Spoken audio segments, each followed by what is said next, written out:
Assalamualaikum warahmatullahi wabarakatuh. Alhamdulillahi rabbil alamin wal aqibatu lil muttaqin wa ala alihi wa sahbihi rasulillahi ajma'in. Allahumma shalli ala sayyidina Muhammad wa ala alihi wa sahbihi ajma'in. Hadirin yang dirahmati Allah Subhanahu wa taala. Ramadan tinggal beberapa hari lagi. Kita akan dijamu oleh Ramadan, bulan yang penuh dengan hikmah, bulan yang penuh dengan maghfirah, bulan yang penuh dengan keagungan. Maka dari itu, kita sebagai seorang muslim yang beriman kepada Allah Subhanahu wa taala, tentunya momentum ini kita manfaatkan secara maksimal. Bagaimana nantinya kita beribadah di bulan suci Ramadan agar ibadah kita menjadi ibadah yang berkualitas, yang mencapai predikat orang-orang yang bertakwa.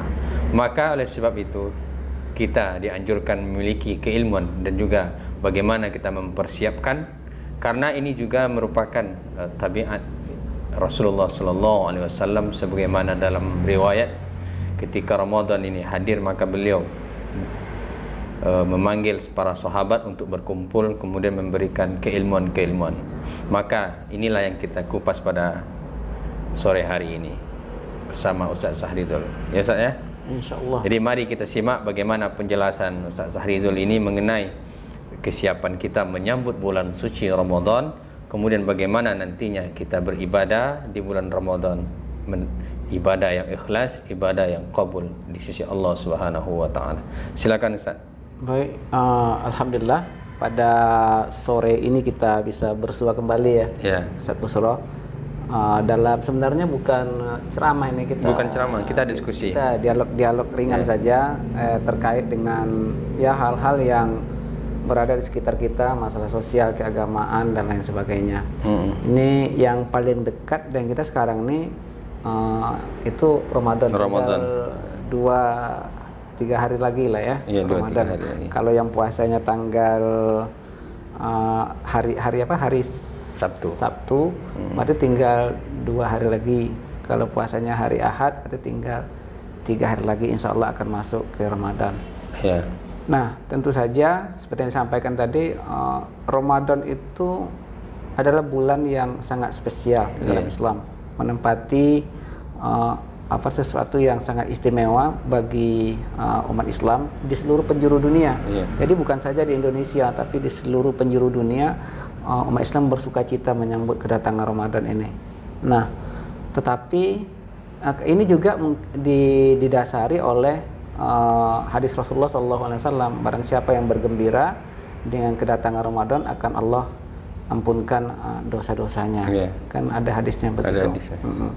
Jadi banyak umat Islam kemudian bersukaria menyambut Ramadan dengan berbagai cara. Ada yang kemudian memiliki tradisi tertentu di masyarakatnya dengan ya adat-adat tertentu, dengan tata cara tertentu ketika menyambut Ramadan itu.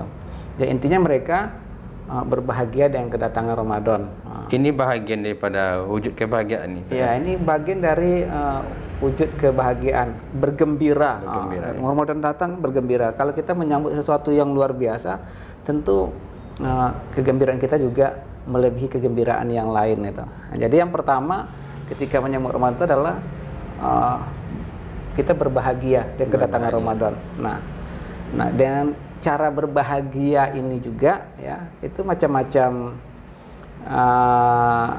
daerah, masyarakat di berbagai daerah itu juga memiliki berbagai macam cara juga ketika menyambut Ramadan. Di daerah Kampar seperti ini ya, sekitar Pekanbaru lah. Di Pekanbaru ada Petang Megang namanya, di Kampar ada Balimau, di tempat lain juga banyak ya cara orang menyambut Ramadan. Tetapi yang perlu dipahami adalah kita sebagai umat Islam tidak boleh mempertentangkan ya antara ada istiadat dengan syariat itu. Tetapi kemudian untuk komprominya adalah ukuran tetap syariat itu. Jadi selama itu tidak melanggar syariat, tidak melanggar aturan Islam, maka itu hukumnya menjadi boleh. Ya, jadi menyambut Ramadan dengan balimau kasih apa segala macam. Nah, mungkin ritualnya yang mungkin perlu menjadi perhatian bersama. Misalnya kalau balimau kasih itu misal diartikan harus apa namanya itu ya, mandi bersama bercampur laki-laki perempuan. Nah, tentu saja ini menyalahi prinsip dasar Islam itu sendiri. Nah, jadi bukan belimaunya yang dipersoalkan, tetapi konten yang ada dalam belimau itu. Kalau belimau mengunjungi sanak saudara, kerabat, bermaaf-maafan dan lain sebagainya, itu sesuatu yang dianjurkan malah dalam Islam. Jadi cara kita memandangnya tidak selalu harus mempertentangkan, tapi bagaimana mengkompromikan, ya, sehingga tidak muncul perdebatan-perdebatan yang tidak perlu, yang menghabiskan pikiran dan energi kita. Jadi yang pertama kita bahagia toh, kemudian mentolerir model-model kebahagiaan yang ada di dalam Islam. Kemudian yang berikutnya, kalau dalam Al-Quran itu disebutkan tujuan dari puasa, produk dari puasa itu kan takwa toh. Iya. Ya, jadi itu ayat populer sekali di Al-Baqarah 183 dengan lakum tattaqun, mudah-mudahan kalian menjadi orang yang bertakwa. Nah, kita diharapkan setelah puasa Ramadan itu menjadi manusia yang bertakwa. Jadi sebelum masuk Ramadan itu, supaya ya puasa kita itu diterima oleh Allah Subhanahu wa taala, jadi kita harus belajar fikihnya juga, fikih puasa. Jadi ada kaifiat bagaimana tata cara berpuasa, bagaimana ibadah-ibadah selama Ramadan. Kan pahala beribadah di dalam bulan Ramadan dan di luar Ramadan itu beda. Kalau dalam bulan Ramadan itu berlipat ganda. Ya, terlepaslah ada yang menyatakan sekian jumlah, ada yang menyatakan sekian, tapi yang jelas melebihi bulan-bulan di luar Ramadan. Jadi kita harus menguatkan ya pengetahuan fikih kita ya tentang puasa ini. Sehingga kita ketika berpuasa itu kita memiliki keilmuan ya. Jadi berpuasa, beribadah itu berdasarkan ilmu. Ada ilmunya. Jadi tidak ikut-ikutan gitu ya. Kemudian yang harus kita perhatikan juga dalam bulan puasa ini, puasa kita jangan menukar waktu kita puasa itu. Kalau siang digunakan untuk tidur lebih banyak ya, untuk mengalihkan lapar dan haus kita misalnya ketika berpuasa. Apalagi ini ke depan cenderung panas ini kan. Jadi orang bisa saja di rumah atau ya lebih banyak di dalam ruangan ya dan lain sebagainya. Nah, sehingga ketika kita berpuasa ini ya selain memahami kaifiat puasa itu tadi, selain mempelajari ya apa saja hal-hal yang berkaitan dengan hukum-hukum yang ada dalam puasa itu, tentu saja kemampuan kita menahan diri dari hal-hal yang membatalkan puasa. Kalau kemampuan menahan diri dari hal yang membatalkan puasa itu kan lebih kepada motivasi kita, lebih kepada niat kita dan lain sebagainya. Ya, kalau fikih kan membahas tentang tata cara, kaifiat, dan kalau sudah bicara niat, sudah bicara motivasi, apa yang mendasari kita, ya, apa yang mendorong kita untuk melakukan itu kan di luar wilayah fikih. Fikih hanya yang terlihat, hanya yang secara kasat mata, tuh kan. Kalau niat kan tidak, niat hanya sedikit sekali bahasannya dalam fikih itu. Nah, jadi itu yang paling penting ketika bagaimana kita berpuasa. Poinnya begini, kira-kira di dalam bulan puasa itu kita kan idealnya, ya kan, logikanya kita konsumsi kita kan sedikit, kita kan nggak makan siang hari itu, tidak makan, tidak minum dan lain sebagainya.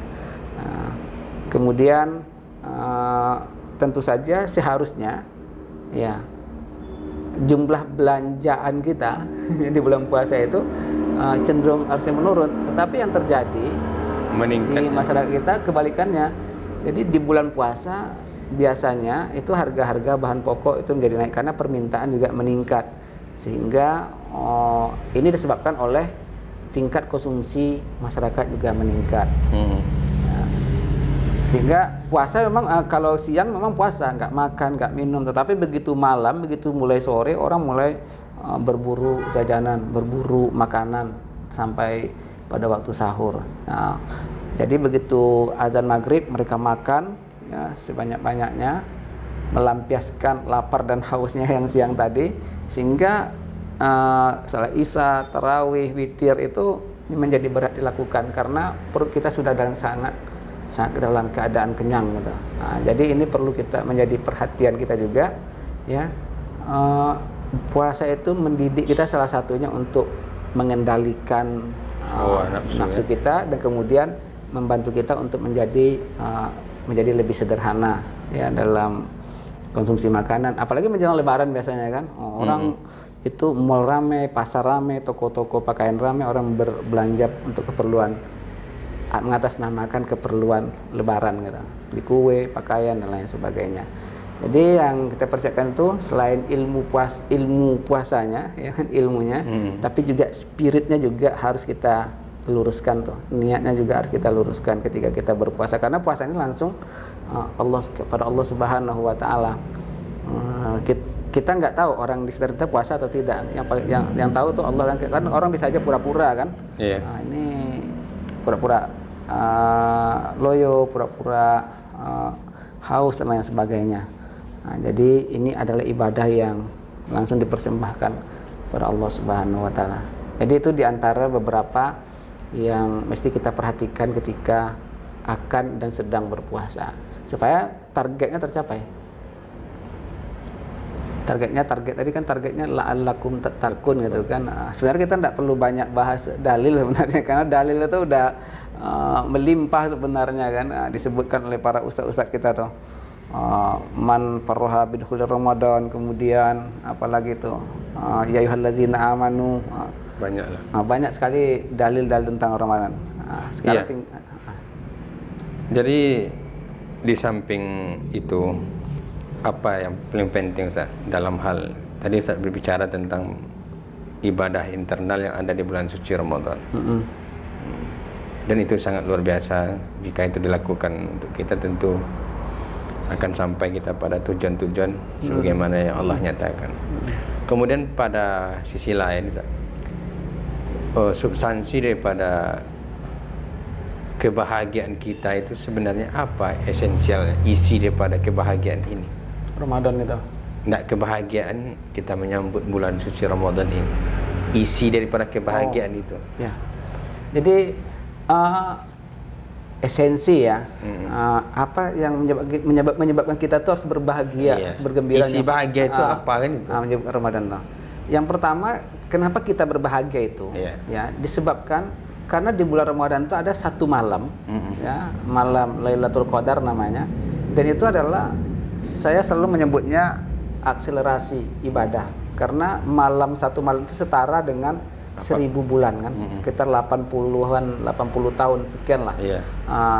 Jadi kalau kita beribadah, usia kita selama 80 tahun dan kita habiskan semua usia kita 80 tahun untuk beribadah, ya, maka nilainya itulah nilai yang kita peroleh kalau kita mendapatkan Lailatul Qadar itu.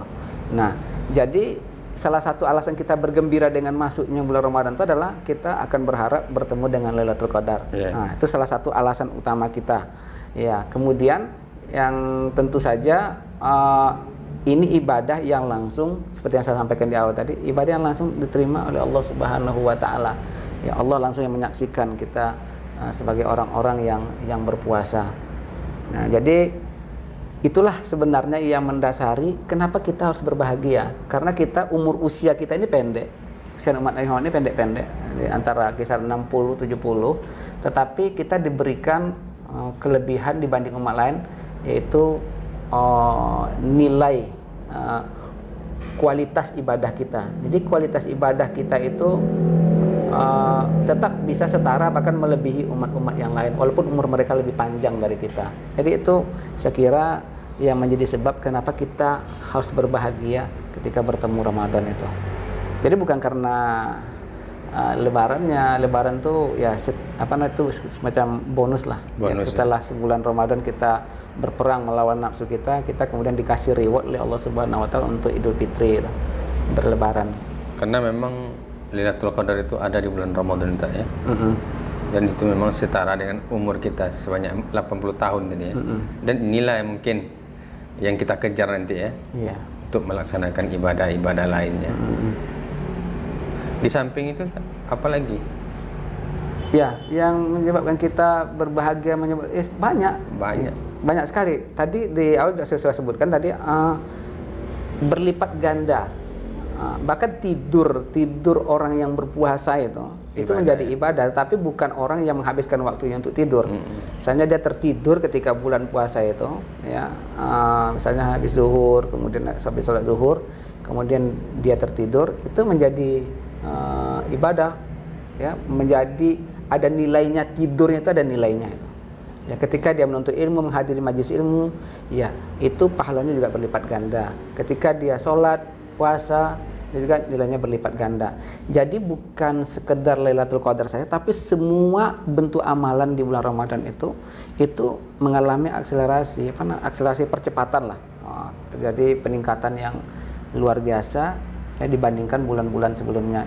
Pokoknya bulan itu bulan bermandi cahaya, bulan bermandi kebaikan, bulan tempat kita membuat sebanyak-banyaknya kebaikan di dalamnya, karena balasannya itu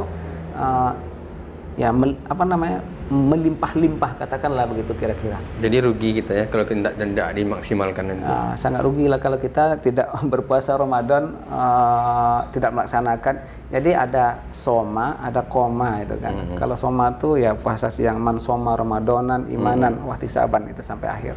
Kemudian itu untuk siang, kita untuk berpuasa menyempurnakan ya syariat puasanya pada siang hari. Ya, misalnya menahan makan dan minum dan segala membatalkan puasa itu dari waktu yang telah ditentukan sampai nanti matahari tenggelam, itu azan maghrib ya. Itu soma, puasa ya kan. Tapi man qoma Ramadanan, koma ini maksudnya adalah barang siapa mendirikan malam-malam Ramadan, mengerjakan malam Ramadan itu ya ada tarawih kan, yang tidak ada pada bulan lainnya tarawih. Kalau witir ada di bulan lain, di tarawih tidak ada di bulan lain. Nah, jadi ada amalan-amalan yang khusus spesial yang ada di bulan Ramadan ini ya, yang tidak ada di bulan lain. Nah, sehingga kalau kemudian ini tidak kita ambil kesempatan ini, ya, maka tentu kita menjadi orang yang merugi. Memang sholat tarawih itu tidak wajib gitu kan. Bahkan untuk supaya umat ini jangan menganggap sholat tarawih itu tidak wajib, Umar itu kadang-kadang sholat di rumah dia kan, sholat di rumah untuk sholat tarawih itu, supaya nanti orang tidak menganggap sholat tarawih itu wajib ya. Tapi tidak ada salahnya, ya, bukan tidak ada salahnya sih, bahasanya itu ya. Sudah sepatutnya lah kita mengambil hidangan Ramadan yang luar biasa ini. Tapi kita juga tidak boleh begini, kan ada orang begini, rugilah, ada ustaz-ustaz kadang-kadang ceramah di masjid, rugilah orang yang tidak berpuasa, tidak mendirikan malam-malam Ramadan, tidak tarawih, tidak witir lah yang sebagainya, dengan pakai mikrofon gitu. Jangan lupa ada saudara-saudara kita yang juga bertugas di malam-malam Ramadan itu. Mereka ada perawat, tugas medis dan lain sebagainya, ada petugas jaga yang mungkin tidak memungkinkan mereka untuk ikut bersama-sama berjamaah di masjid atau musola. Jadi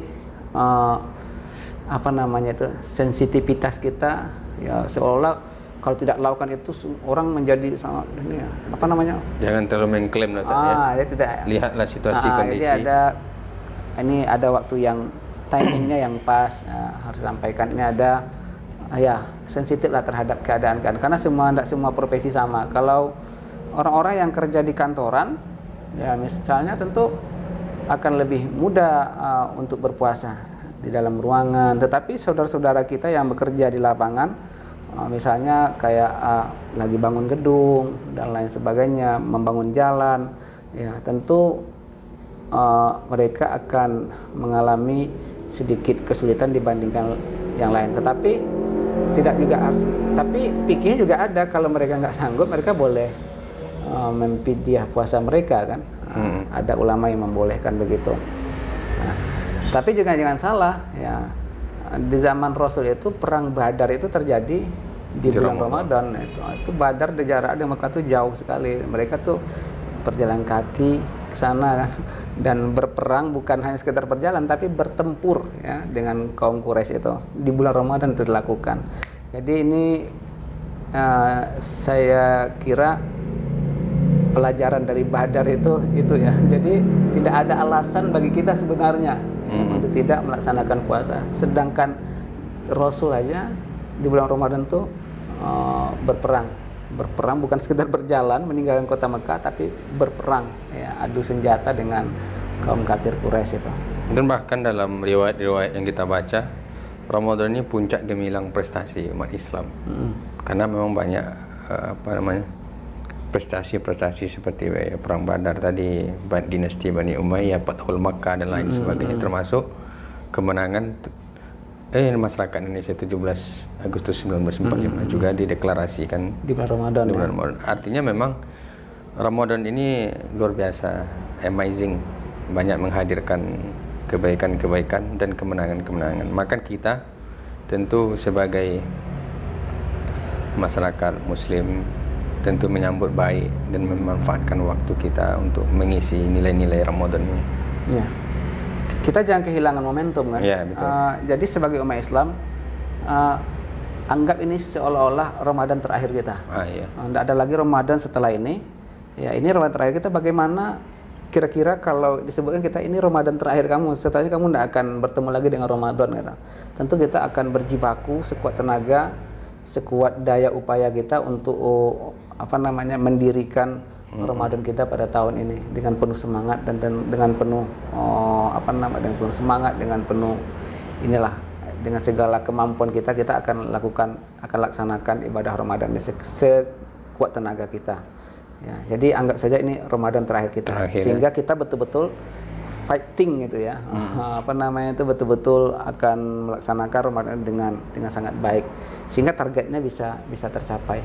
Karena jangan seperti ini, jangan seperti pepatah Melayu itu, biduk lalu kiambang bertaut gitu kan. Nah, jadi Ramadan itu ibarat sampan, lewat aja. Lewat, kemudian ketika sampan itu lewat, kiambang itu kan daun-daun yang ada di air itu kan menepi terbuka, tetapi begitu sampai lewat menyatu lagi gitu. Nah, jadi ketika sebelum puasa melaksanakan melaksanakan banyak dosa, ya begitu puasa datang ya agak menepi sebentar, agak berkurang sebentar, tapi begitu puasa lewat kembali lagi ke rutinitas yang sebelumnya. Intinya yang memang mungkin dosa, frekuensi akhlaknya menaik lah, itu yang diharapkan ya. Ya, karena bulan puasa ini spiritualitas orang lebih dibandingkan pada bulan lain. Itu aja udah sebuah menunjukkan keberkahan Ramadan itu ya. Kecuali orang-orang yang mungkin hatinya mati mungkin ya, atau hatinya sudah tertutup gitu. Mau diberi peringatan, mau tidak diberi peringatan sama aja, ya kan? Khatamallahu ala qulubihim kan. Jadi kalau orang yang tidak tersentuh ya, dengan kedatangan Ramadan, kira-kira ya, tidak merasa ada kegembiraan sedikit pun di dalam hatinya, itu perlu dipertanyakan itu, ya kan? Keimanannya kepada Allah Subhanahu wa Ta'ala, karena puasa ini adalah bagian dari rukun Islam. Rukunnya, kalau rukunnya nggak lengkap, ya tentu tidak sah kan. Maka dilengkapi syarat dan rukunnya. Syarat dan rukunnya, kalau enggak ya berbahaya itu kan. Berbahaya dari sisi akidah juga berbahaya ketika mereka. Jadi kalau tidak berbahagia, tidak bergembira, ya. Tapi juga tidak pura-pura bergembira. Kita harus temukan alasan kegembiraan, itu yang paling penting. Harus temukan alasannya. Nah, itulah alasan-alasan tadi beberapa yang kita sampaikan gitu kan. Kalau kaifiatnya tuh banyak bisa kita dengarkan ustadz-ustadz kita yang di YouTube, bisa baca buku tentang tata cara berpuasa dan lain sebagainya. Tapi bagaimana membangun ya kesiapan, bagaimana membangun niat kita agar berhasil pada puasa tahun ini, itu juga tidak kalah penting. Pikihnya penting, tapi semangatnya juga penting, semangat puasanya. Jadi bukan, makanya Rasul katakan banyak orang berpuasa itu hanya mendapatkan lapar dan haus saja, karena dia tidak memiliki nilai di dalam puasanya. Dia hanya menahan makan dan menahan minum saja. Tidak ada nilai apa-apa, tidak ada value di dalam puasanya. Tidak sampai pada tingkatan hakikat misalnya. Ya tidak sampai begitulah kira-kira kan. Tidak sampai kepada apa yang ditargetkan oleh puasa itu. Iya. Orang puasa ikut puasa, ya. Orang sahur kita ikut sahur. Tapi nilai-nilai yang terdapat dalamnya itu tidak dipahami. Kan itu perlu ilmu tadi kan. Maka kita harus memperbaharui niat kita setiap hari, makanya makanya kita niat tuh setiap malam tuh berniat untuk keesokan harinya puasa, supaya niat kita terperbaharui, diinstal ulang terus ya. Diinstal jadi setiap, terbarukan terus kemurnian, terjaga kemurniannya. Benar. Cukup saya. Itulah beberapa apa namanya itu alasan kita kenapa kita harus bergembira di bulan puasa ini. Ya, kedatangan tamu agung, ya sekali setahun, bulan yang penuh berkah, banyak sekali julukan Ramadan ini, bulan sahur taubat lah, sahur tarbiyah dan lain sebagainya. Banyak namanya. Sahur maghfirah, banyak julukan terhadap Ramadan ini. Ya, kita harus mampu mengambil keutamaan Ramadan, harus mendapatkan keutamaan Ramadan itu. Itu saya kira. Baik, terima kasih kepada Ustaz Sahrizul yang telah menyampaikan tentang bagaimana kita harus bergembira di bulan suci Ramadan, dan mestinya kita tetap bergembira karena memang suguhan Ramadan ini banyak hal yang akan mengantarkan sampan kita kepada pelabuhan takwa. Inilah yang kita harapkan. Mudah-mudahan Ramadan ini bisa menjadikan pribadi kita yang berakhlakul karimah dan menjadi manusia yang takwa. Mohon maaf. Wassalamualaikum warahmatullahi wabarakatuh. Waalaikumsalam warahmatullahi wabarakatuh.